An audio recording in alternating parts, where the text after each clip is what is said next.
We're here with Parker Settecase. How are you doing today, Parker?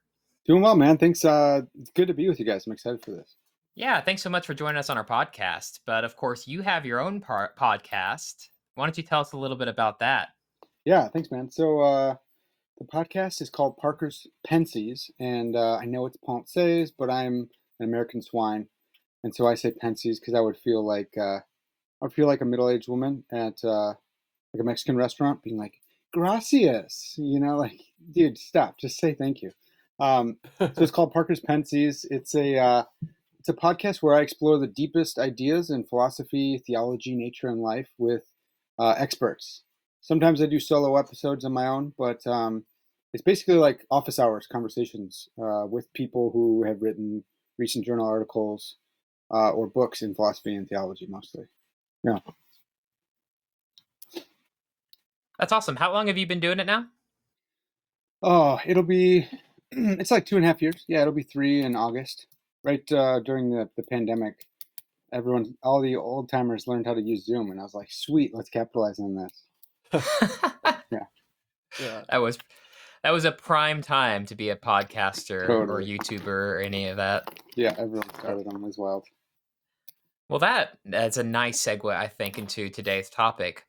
Today, we're going to talk a little bit about the simulation hypothesis. How did you initially get involved with this and hear about it? It just seems like it's everywhere these days, but Yeah. what's your personal story with it?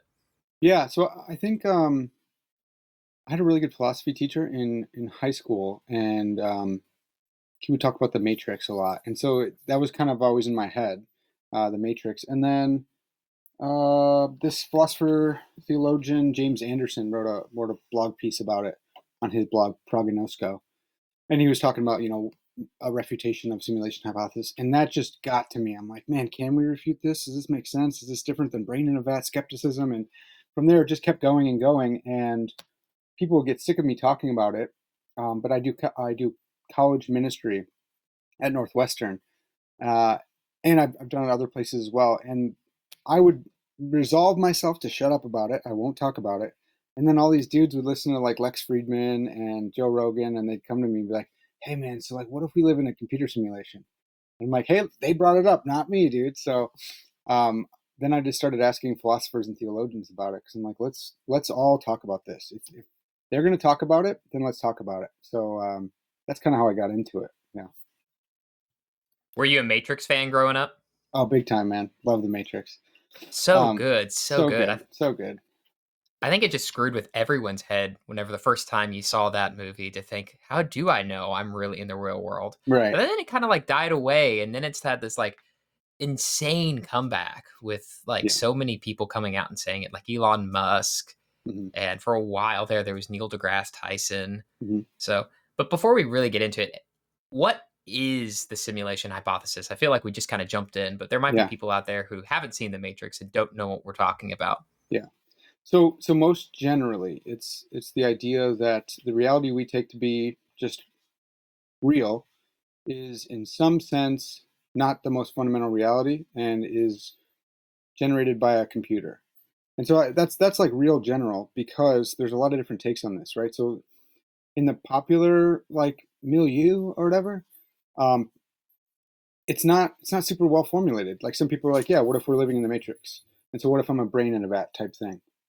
But like in the academic circles, it's like following Nick Bostrom. It's a very particularized like notion that we could be simulated beings. So there is no us outside of the Matrix. We just are Sims, and we are being run in a ancestor simulation. So our future ancestors want to know what it would be like to be in 2023. So they ran a simulation of that. That's more like in the academic circles. That's what simulation hypothesis is. But once it makes its way down to the popular level, it's like, well, how do we know? Maybe it's a way to finally make sense of physics. That why does an electron look like a particle when we watch it, and then a wave when we don't watch it? Well, obviously, because we live in a computer simulation, and it's not rendered when we don't look at it. Like, why would you need to render the part of the video game when no one's looking there? And so there's all on the popular level, it's supposed to do a lot of work. So it kind of depends on who you ask, but most fundamentally, It's that we are living in a computer-generated world, and we may or may not ourselves be wholly computer-generated things, sims. So, how would that do you think there's a way in which that's uniquely important for us to talk about Mm, as Christians? That I mean, it's significant for everyone if we yeah, don't really exist in the proper sense, but only as simulations. But is there an yeah. extra religious layer of significance for those who are Christian? Yeah, so I should mention part of the reason that this would come up on college campus for me was because I was evangelizing people. I was saying like, "Hey, man, you want to talk about Jesus and stuff?" And if you give an argument for God's existence, like fine tuning or something, people have started saying, "Yeah, but what if we live in a computer simulation?" And so it's kind of posed as a rival theory to intelligent design, to the God hypothesis, whatever. What if all those arguments that you're using to point to a creator God, what if that's just the simulator one level of reality lower than us, and that simulator might even be simulated in another one, in a nested simulation? So yeah, this is unique to this poses a unique challenge to Christianity insofar as it's a rival, as a rival theory of everything, a rival theory of our creator. But also, like, in another way, you can just pitch it differently. You can just say, like, well, maybe this is a metaphor for Christianity, like the authorial analogy. God's like an author. Yeah, well, maybe God's like a simulator. So it really depends. Do you mean the interlocutor? Do you mean like literally, like a the simulator is like us, like a human being, or are you speaking figuratively? Are you speaking metaphorically, analogically? It depends on what we mean here, and that's going to determine whether or not this is like a rival conception of reality. I don't know if that helps. Yeah, for sure. And I mean, to some extent, it sounds sort of like idealism, like Mm, classical idealism, that consciousness and the mind is more primary than matter, and mhm, that we're just sort of the extension of the consciousnness of God or mm, something like that. Um, like, I mm. definitely see how you could accommodate those types of things. Oh yeah, totally. And think about like Berkeleyan idealism, like to be is to be perceived. And you think about the rendering that I talked about earlier, like yeah, what the only things that exist are things that are like the programmer's efficient, so he's not going to render things that don't need to be rendered if a conscious being isn't looking at it. It's like, yeah, this has been done before, but it's a new take. And instead of maybe we'll get to this more how we should interact with it, but instead of like poo-pooing it, so many of my Christian philosopher friends are like, this is just Berkeleyan idealism, or this is just this. No, it's not. It's a little bit different. And if this is what abstract thinkers are thinking about in popular culture, then pull them in, drag them in by it. That's interesting. Let's talk more about that. And so this has all been covered. Like, what a jerk, dude. Pull them in. Let's talk about it. It was interesting that you brought up the design element of things because I mean, I guess they would say, yes, there is design, but the designer isn't a god. It's just sort of Hmm. some sort of simulator or Yeah. computer programmer or something. But wouldn't the programmer themselves have to be far more complex than that which they programmed? And so would require an even greater designer for them as well? I mean, does that really get around the God question in any significant way? Yeah, so I don't think it does, right? But the argument about complexity is a tough one for me because I'm like, well, what if God is simple? So like I never go with that route, but I go with like, what do you mean by the simulator? Okay, you think that it's a contingent being like you or I. Okay, well, who made that simulator? And they go, well, who made God? And I go, well, look, like, God's a necessary being. God by definition doesn't have a maker if he exists, right? I'm not trying to bake in anything here. I'm just saying, like, the concept of here's what the concept of God is. That's different than this concept of simulator that you're talking about. Your simulator still cries out for explanation. Why? How is he intelligent? Like, why um, would he want to make the simulation? How is it that he could make that? So there's all sorts of arguments that still cry like they don't point to a simulator that's a contingent being, but they're pointing on past to a necessary creator, stuff like that. Then there's arguments from logic and abstracta, and any of those ones go right through a simulator, where it's like, no, a human being or a finite being like a human can't be the ground for logic and math. And so if any of those go through, then they shoot right through all the different simulations right back up to a creator God, I would say. So what strikes me, I actually hadn't heard the electron and the Hmm. quantum mysteriousness before as an argument, Yeah. but it kind of strikes me as sort of uh, cutting out off its own feet in the Hmm. sense that it's if you want a simulation, you don't want your simulated beings to figure out they're in a simulation.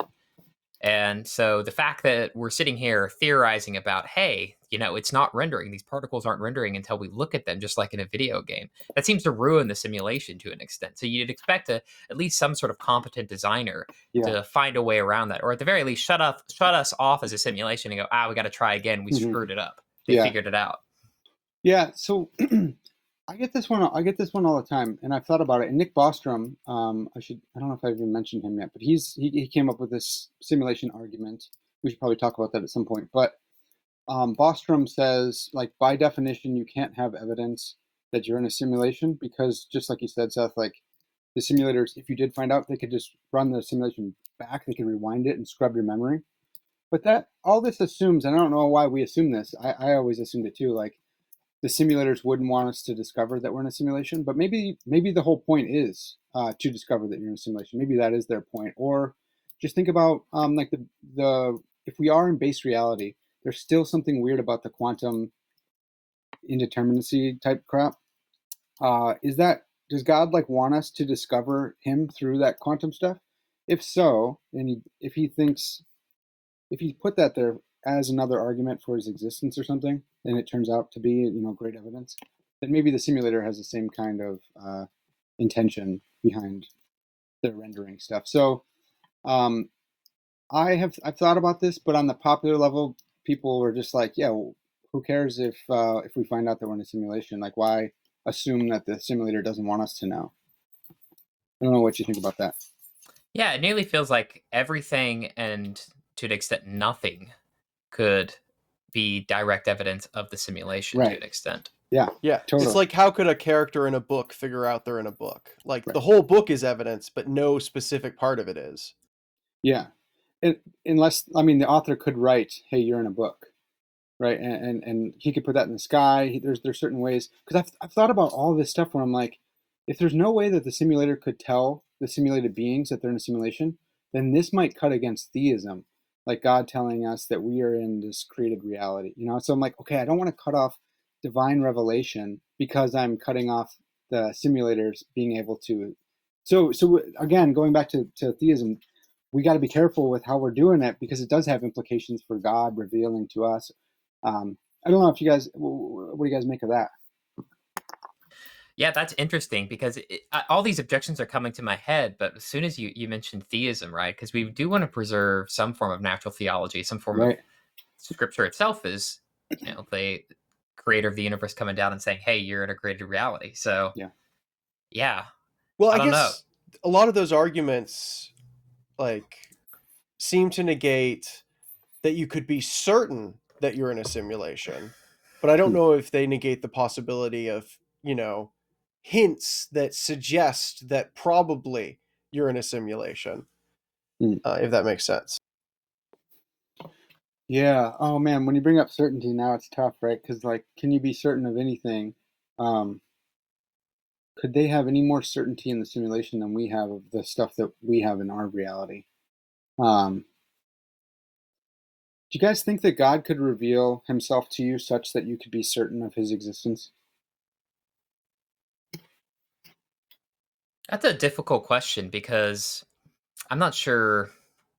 I'm not even sure what it means to have a certain belief Right. to a certain extent. Because are you certain that you're certain? Are you certain that you're certain? And you can nearly create this sort of line of skepticism. So I'm not even sure Yeah. if certainty in belief is actually designates any really thing in reality. To Well, be you might not completely need like honest. the higher order certainty of your certainty, but like I'm certain that I exist, and I think Hmm. Descartes' cogito is knocked down. I know people we can debate it, whatever, and maybe because we can debate it, it's not knocked down, but I think it is, and people are just confused.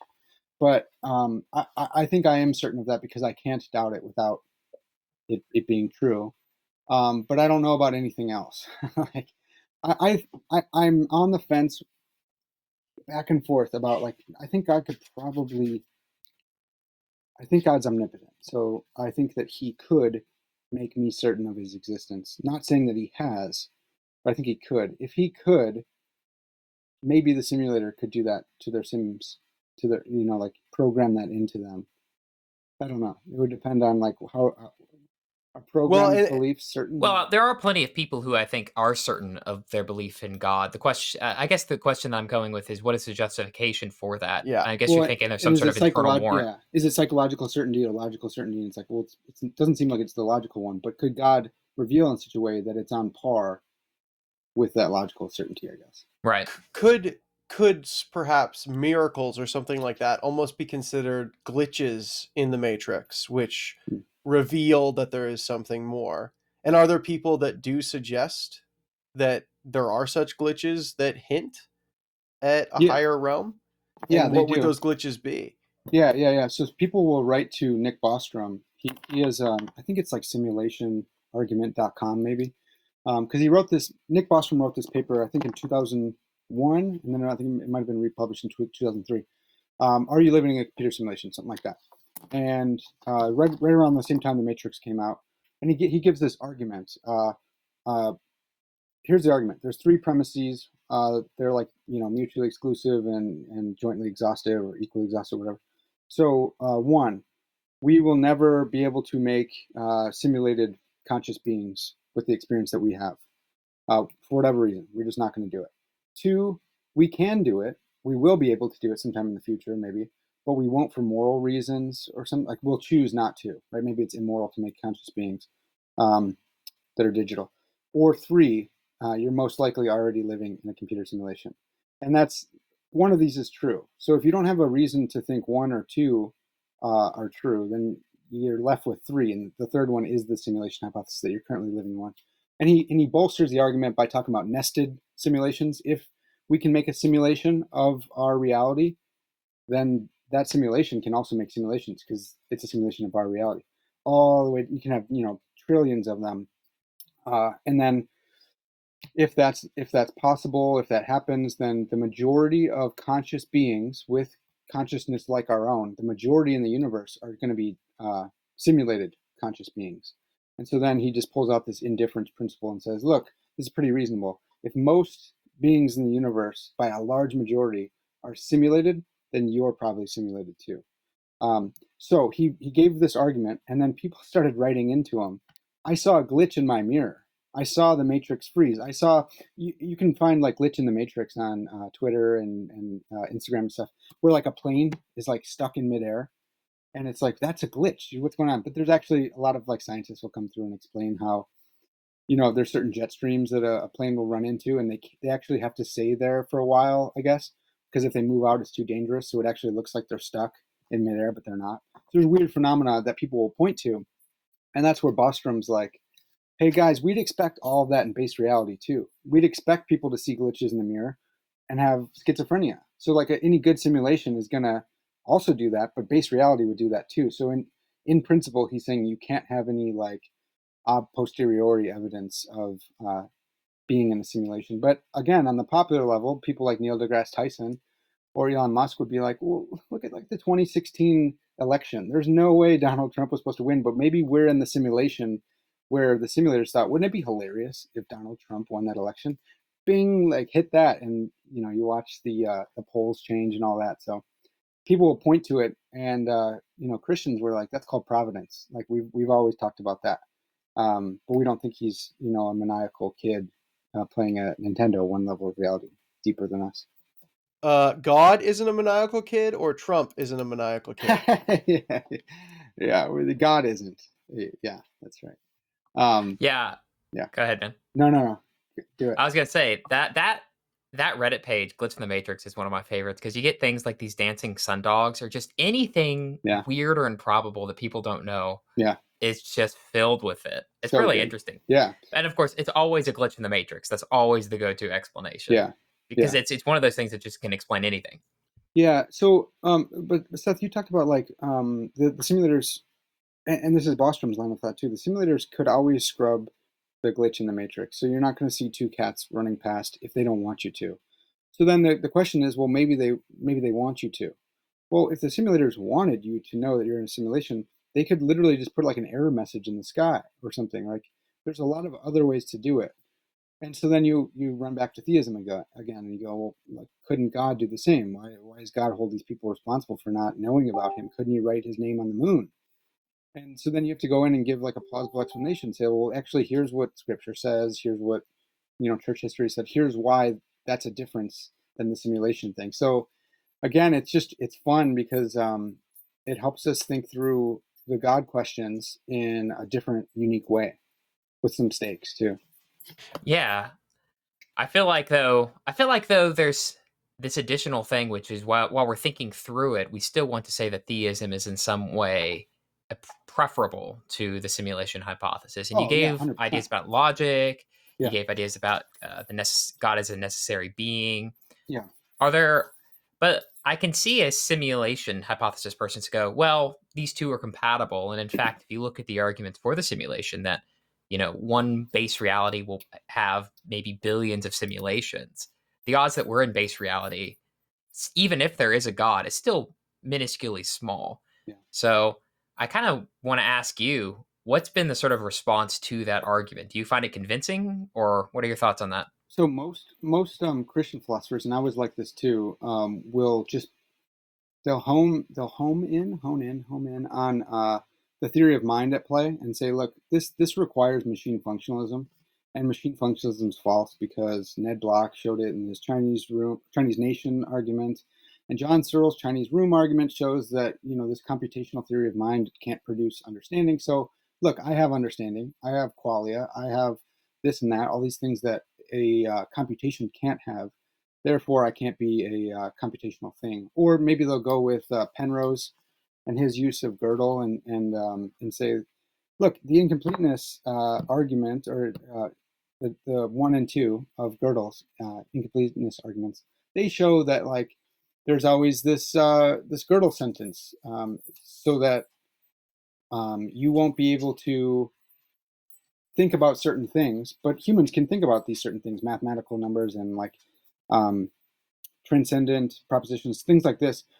We wouldn't be able to do that if we were a computer because we would always be incomplete, if we were just a program. So the mind's not a program. I'm kind of stumbling through that, but uh, I think that one fails because we might have a Gödel sentence that we don't know about. So maybe we don't have a Gödel sentence that like a computational thing would have in our base reality, but we might have one that we don't know about. So a lot of people think that that one doesn't work. And then when it comes to the computational theory of mind or machine functionalism, for those who don't know, that's just they say consciousness is just a input, so something coming in, and then internal states that are like mental states, M1. So an input comes in, M1 turns to M2, and that produces a certain output. It's just like a realized Turing machine. For those who have ears, let them hear. We don't have to go into that too much. So people are saying these are false.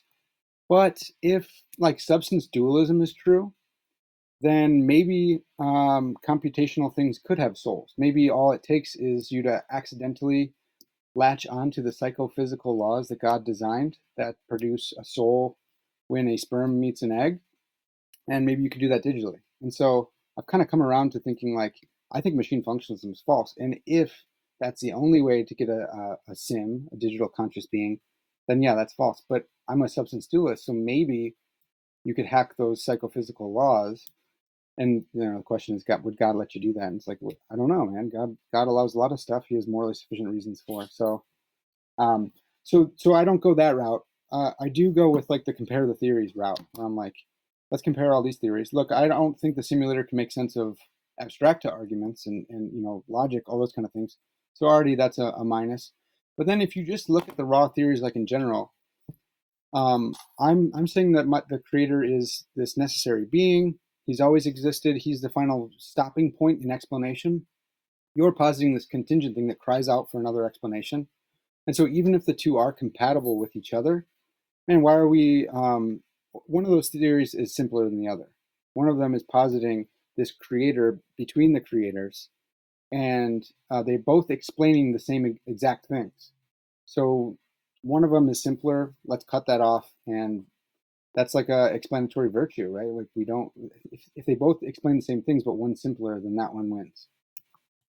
So, in a sense as well, there's a greater explanatory scope in the fact that theism can explain things that the simulation Yeah. hypothesis So, would so still need to appeal to theism exactly. And for. so the scope is greater. There's a bunch of theoretical virtues you can go through when comparing the theories.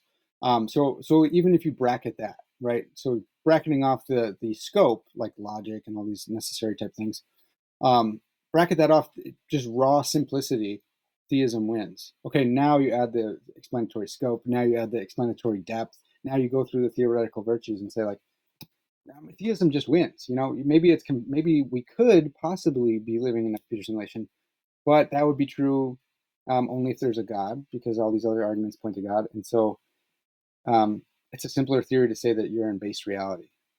Yeah, so I mean, similar to how some scientists will say maybe humans were put on Earth by an alien life force, and that explains Yeah, the complexity and design and all of that sort of thing. But then you still have to explain the aliens, right. and it Yeah, just pushes the question back. yeah. Directed panspermia, right? Yeah. Um, so there's that argument. There's like self-defeating arguments, which are so fun. They're tricky, but um, I'm not sure that you could consistently believe that you're a simulated being. And that doesn't mean you're not one, right? I just think it might be self-defeating, and I make a distinction between self-refuting and self-defeating. Self-refuting would be like necessarily false, so it can't be true. Self-defeating would mean you're not rational in believing it. So Bostrom motivates his argument by saying, like, look at all of our scientific beliefs that we have now. Look at all of our empirical beliefs. You look out at the world, you see the rapid improvement of technology over the past 50 years. Just look at the 50 years. So just extrapolate that out. Like, well, what's going to happen in the next 50 or the next 50? Or imagine 1,000 years from now. Of course, we're going to be able to have this technology. So he's reasoning based on our experience of this reality, and he's using that experience to then tell us that we don't live in base reality. So he's like, imagine you're in base reality. That's what we're all thinking, and the argument ends up uh, cutting off that ladder, kicking that ladder away. So, like, if all of our scientific beliefs aren't veridical, but we're using those scientific beliefs in order to motivate the simulation hypothesis, once we get to the simulation hypothesis, we realize we actually weren't climbing up any ladder in the first place at all. If that's the case, then even if you are living in a computer simulation, you are not justified in doing that.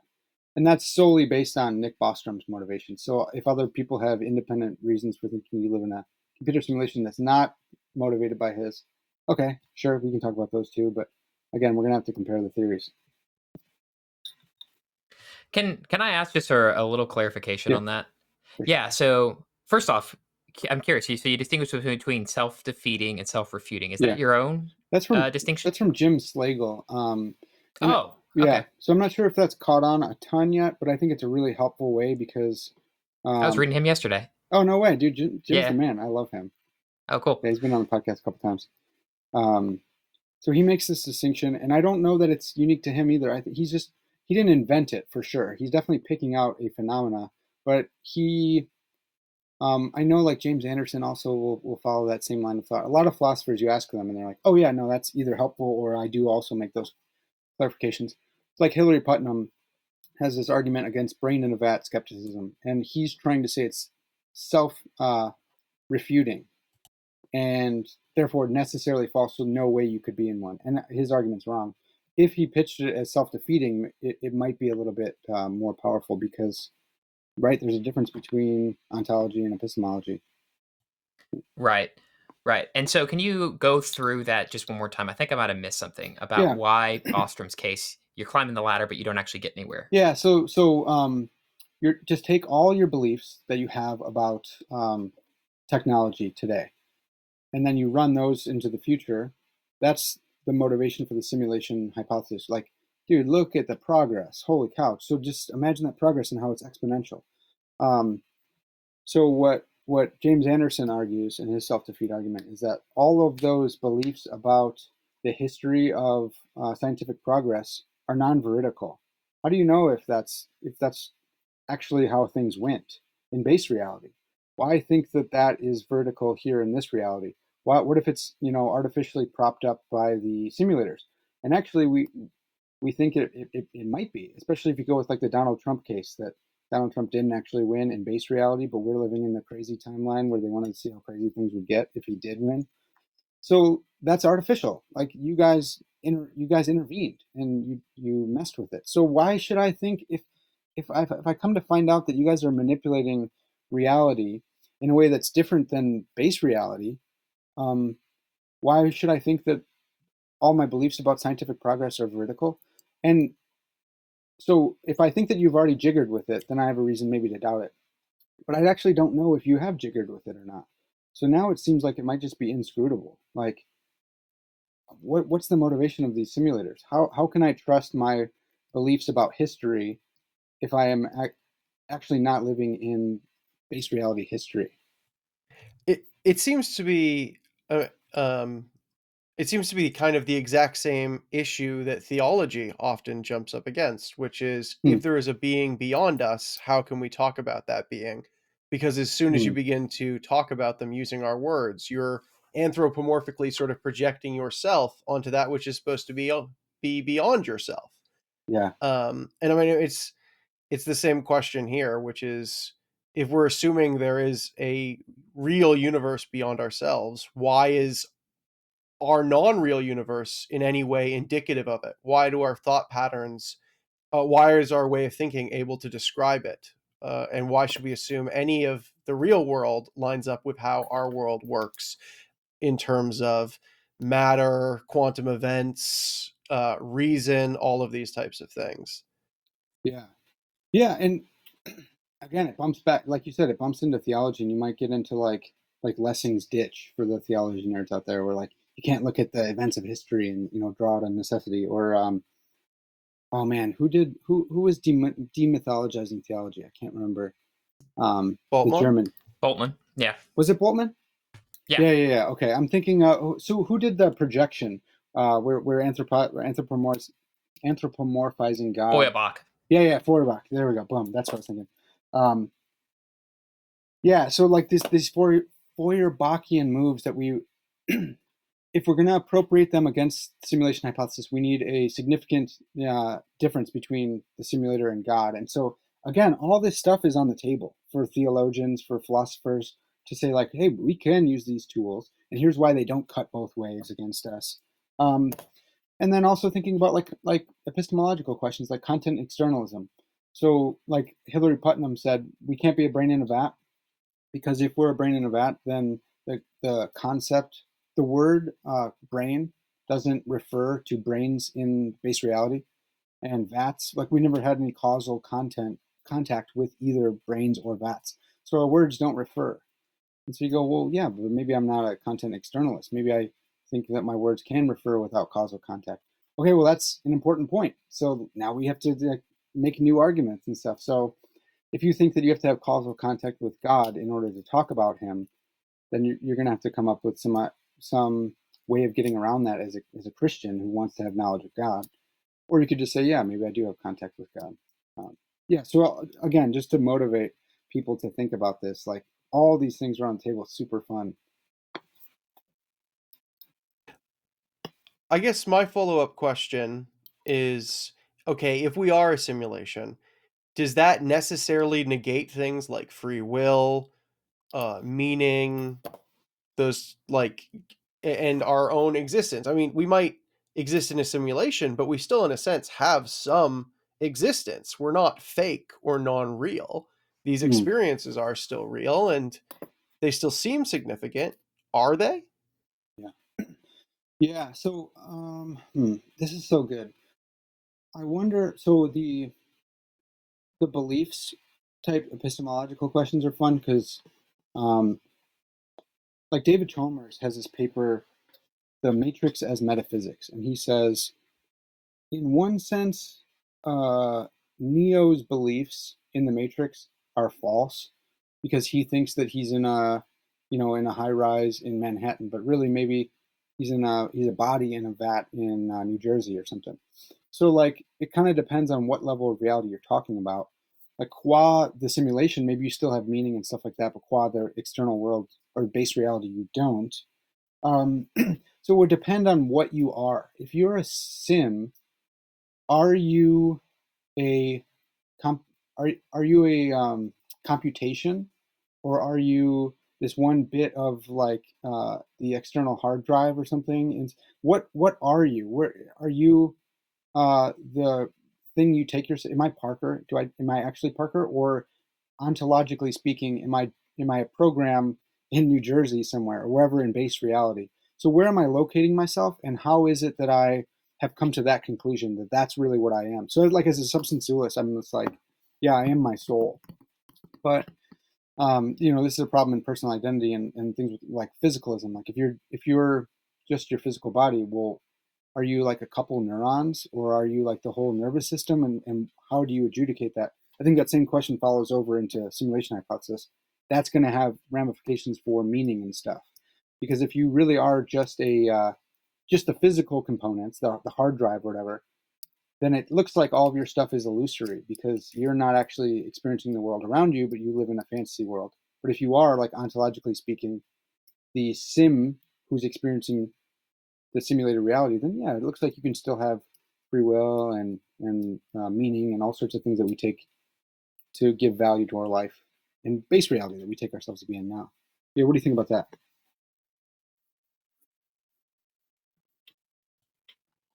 I like it. so so Bostrom's argument, you've argued specifically against that. Are there other versions of the simulation hypothesis out there? Yeah, so a really popular book is by Riz von Verk, and I think he's a computer programmer, maybe from MIT. Um, sorry, a computer game programmer, and so he's been thinking about this for a while. But Verk kind of argues more in a metaphorical sense. We live in a computer simulation, and he goes back and forth on this. He's not a philosopher, and so he does kind of mix things up here and there. But he wants to like unify all the religions based on this too, and say like, look, we've all been hinting at this. What about Plato's cave? Like he's been warning us from the beginning. Like we live in a cave and there's symbols on the wall. This guy didn't know about computer programming and stuff like that, but this is the best he had for that. Look at all like the Abrahamic religions talking about like a more meaningful world, a creator who's in charge of everything. They didn't have the terminology for this, but we do, and so he's kind of a syncretist in that way, and he's saying this can unify physics, but it can also unify religion. Um, and when we wake up and go to heaven or whatever, that's like us waking up out of the matrix. So he would say that contra Bostrom, you do have some kind of reality outside of the simulation, whether you're a brain in a vat, whether you're like, plugged into a matrix or whatever the case. So that's another view. And if you look on Amazon for simulation hypothesis, like I'm sure his book will pop up first, or it used to a lot. So that's another kind of rival view, and that one's definitely like the popular level understanding of simulation hypothesis. When you ask someone who is an abstract thinker but not a philosopher, like I make this distinction, there's all sorts of abstract thinkers out there in the world who just aren't philosophers. That's what they think of, more of a loose kind of vague concept of the simulation, and you start poking on them and they'll start shifting here and there. But if you ask philosophers who've read like Bostrom, it's a really specific understanding of simulation, and you are a simulated conscious being. Right. Uh, that makes sense because that's not exactly what Plato's saying. And if Yeah, Plato yeah, were to hear the simulation yeah, hypothesis, he probably wouldn't be very impressed. He'd still say, "Yeah, even the simulators are still living in a cave." yeah, yeah, right. Yeah, and all the all Yeah. the yeah all the Plato scholars tear their hair out. Not quite. Yeah, Yeah. I mean, I wanted to tear my hair out just hearing that. It's like Plato's cave gets abused so much in the non-philosophical literature. It's like you can read into it whatever you want. Maybe that's part of Plato's point is you live in an illusion. yeah. But anyway, Hmm. so I once heard Lawrence Krauss at a talk he gave in person use Plato's cave illustration to argue for materialism Hmm. and to say that all of these religious people are living in the cave and we need to escape to the universal laws of Hmm. reason outside. And he did it without a sense or even a hint of irony Yeah, or awareness that cave illustration was originally meant to escape us from materialism. Right. Back to the intelligible world. Yeah, it's so amazing. It's really good. Yeah. It's funny how times change. Yeah. Okay, so we've talked about popular level stuff. We talked about the academic. So, do you see simulation hypothesis? Do you see it as something here to stay, or do you see this as just a sort of philosophical fad Oh no. driven by Bostrom? Yeah, no, this is here to stay for sure. Um, I I work with some apologetics groups here and there, or like spiritual formation groups and stuff. I can't say who because I go undercover as like I pick a worldview. So well, if I get too famous, I can't do this anymore, and I'm not super worried about that. But maybe your podcast blows up, and it does ruin it for me. But I was this past time I was pretending to be a panpsychist, and I studied panpsychism a lot last semester, 2 semesters ago. So it was all deep in there. And at the end, I came out and said, actually, I'm a Christian, and I study philosophy and theology. And every year I do this. Some older ladies start crying because they've been praying for me the whole time as I'm giving my spiel. And I was like, man, this feels bad. I feel bad for you, but also I had to do this in order to be a good interlocutor. But I told them this past time, I said, hey, so panpsychism is one that all your kids are going to be thinking about because of Joe Rogan, because of Lex Friedman, because of these types of popular podcasts, and also simulation hypothesis. And this lady raised her hand and said, both of my kids think that we live in a computer simulation right now. And a lot of that is not because of Nick Bostrom, but is because of what's that like graphic, like pixely game where they build worlds? You guys know? Minecraft? Minecraft. Yeah, because of Minecraft, a lot of these kids call the physical world meat space, which is so gross. But like they spend so much time in the digital world that they're like, oh yeah, I got to go back to meat space. It's like some of the lingo that they use. And so some of them have just adopted that and like, yeah, I live in a computer game. And so I think that because of that, because of how much time kids spend in video games and virtual reality and maybe not Zoom calls as much anymore, but because of how it's integrated, I think that it's going to be a live question like, well, what if this world just is a simulation, right? And I learned this stuff in CCD or youth group or whatever, and yeah, maybe God just is a simulator, or maybe not just, right? Maybe that is a good model to think about God. So I think that it's here to stay. I see some theologians and philosophers starting to appropriate it. Dustin Crummett, really great philosopher, he has pitched it as a possible solution to the problem of evil, of moral evils. Sorry, of natural evils. All natural evils can collapse down to moral evils because if we live in a computer simulation, any natural disasters is the fault of the simulator and not God's fault. And he's just toying with that. He doesn't think we live in a computer simulation, but yeah, I think it's here to stay. I think it's going to continue to be an obstacle to the gospel on campuses because people straight up will say, yeah, okay, great, but what if we live in a computer simulation? I think it's going to be integrated into theology and philosophy in possibly beneficial ways. And yeah, I think it's going to be something that we're going to have to help our kids like, hey, buddy, you got to go to school today, even if we live in a computer simulation, So yeah, I think it's here.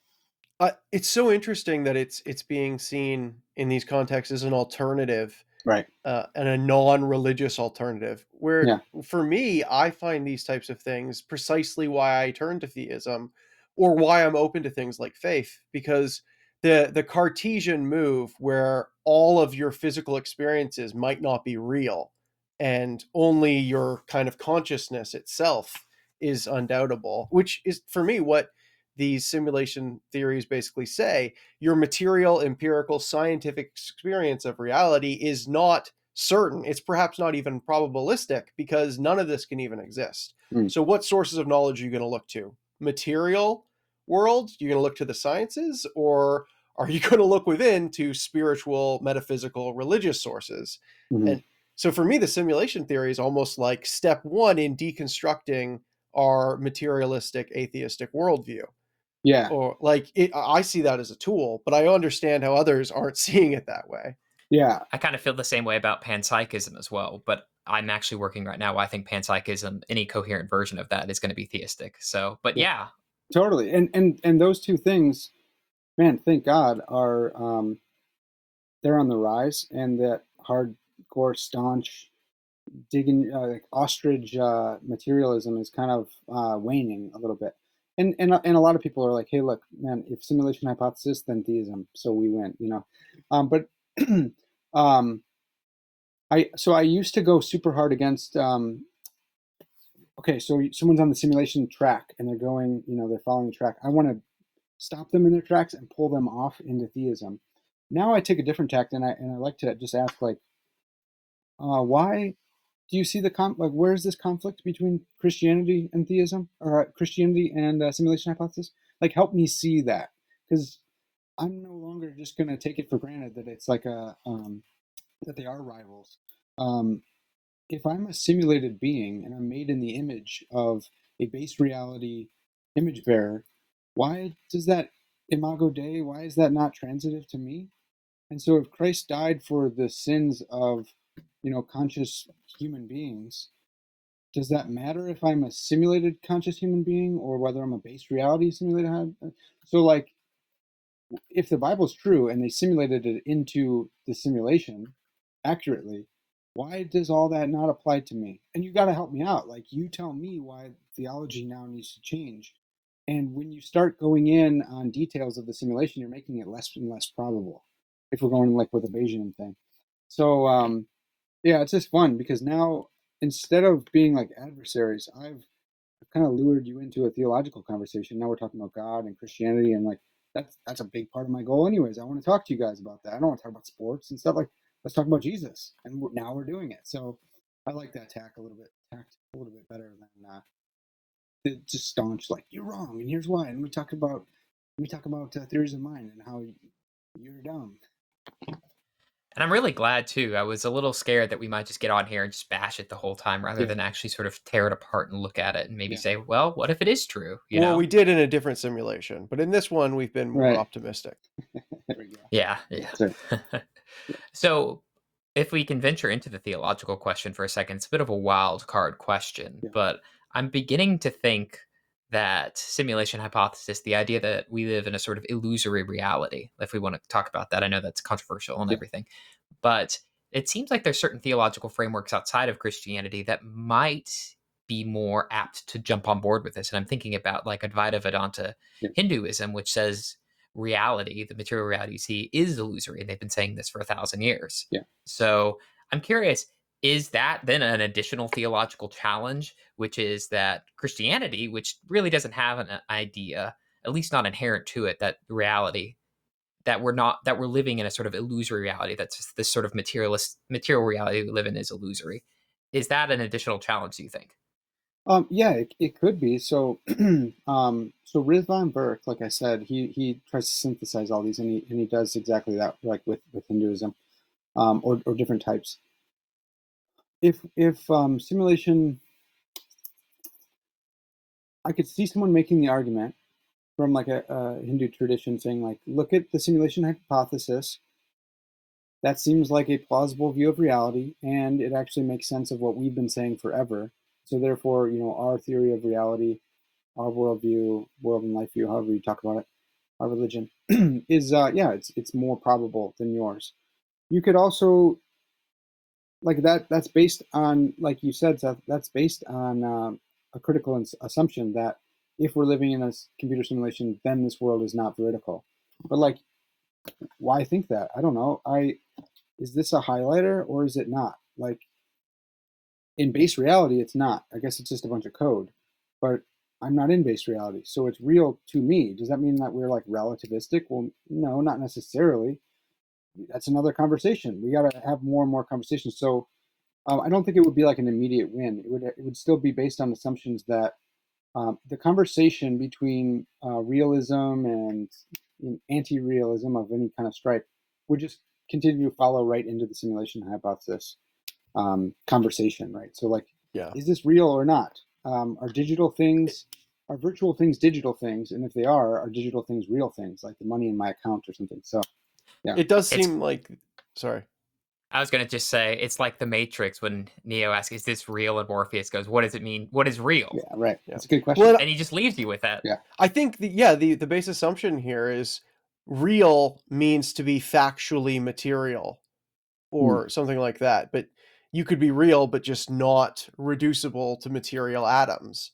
And it's only sort of a modern scientific framework that probably even equates those things, that to be real is to be physically real in a location. But I mean, I suppose if we are just code, there's still something that is real there, but it's the word, it's words, it's that which was spoken into being. It's almost more theological in that sense, if you Mm, think of the creation account of God speaking the world into being. I yeah. mean, if the code is more real than matter, that doesn't mean we're not real because we're code. It means we're more real than matter ever was. Mm, that's interesting.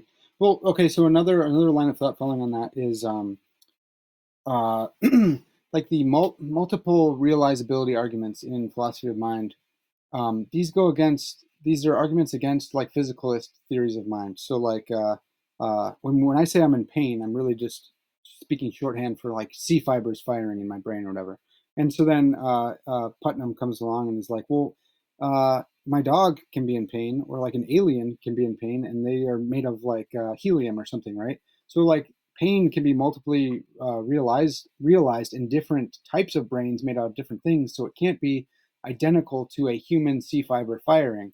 And I think a similar thing could be talked about, could be broached when it comes to simulation hypothesis. So the world that you and I live in, if we're simulated beings, maybe the fundamental particles are not superstrings but zeros and ones, but they still give rise to the same things, like human beings or whatever at the macro scale. So what does it matter if the fundamental particle that makes up all these things is a superstring in base reality, or zeros and ones in reality one, or whatever weird symbol in reality, and star or something like that. So it's like you'd have to say, hey, look, what we're made out of is really what matters, not the functions that we perform, not the type of being that we are, or whatever the case. So that's another like really good live debate that needs to be settled, whether or not the fundamental things matters. Like, is this world less real because it's nested in this world and because it's made of different fundamental particles? Yeah, I don't know. Let's talk about that. Hey, thanks so much, Parker. I think we're getting close to the end of Hmm. time. But before I let you go, I got to ask you, we've had a pretty high level conversation, but let's bring it down. We got a lot of people here who are just the sort of lay people in the church. If you could give them one piece of advice, one thing that they can walk away from, what would you give for them when it comes to the simulation hypothesis? This Yeah, is for you, dumb people. I would say I don't think we have to be scared of it. It might be like a genuine rival in some ways. But this to me seems like an absolute open door to talk about spiritual things, to talk about God, to talk about the nature of reality, to talk about what we are and whether there's life after death, and whether you have inherent value, and the gospel, and whether Christ's sacrifice in base reality would count towards simulated beings. The extent of the atonement, right? So like, do do conscious alien beings, if they exist, does Christ's sacrifice extend to them if they've sinned? Like, all these type of questions are things that people are asking because of Joe Rogan. I know that I keep mentioning him, but millions of people listen, and a lot of young men listen to him. These are things people are asking, and this is a fantastic time for you to be talking about gospel, spiritual, God issues with them. So invite them in, like step into those conversations and just ask questions. You don't have to refute everything. You don't have to be an expert. You don't have to be a philosopher. All you have to do is just ask good questions. Huh, that's interesting. How'd you come to that view? Why do you think that one's more plausible than, I don't know, like Jesus or God? Like, help me see that. That's interesting. That's fascinating.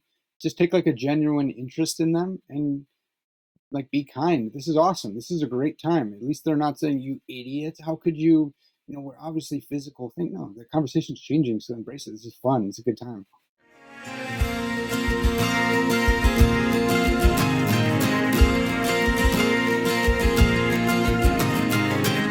Thanks again for listening to the Spiritually Incorrect podcast. If you like what you heard, please consider subscribing and leaving us a 5-star review. We're an up-and-coming podcast, and every little bit helps. Also consider joining our Patreon page. Patreon sponsors have exclusive access to unaired episodes, different kinds of merchandise, the ability to suggest an episode, and even an hour-long interview with Jonathan and I. Check it out at spirituallyincorrectpodcast.com and see what you're missing out on. Sound effects from zapsplat.com. Special thanks to Jordan Birch, whose song Starry Night provides the intro and outro for this podcast. You can hear more of his music on YouTube or Spotify.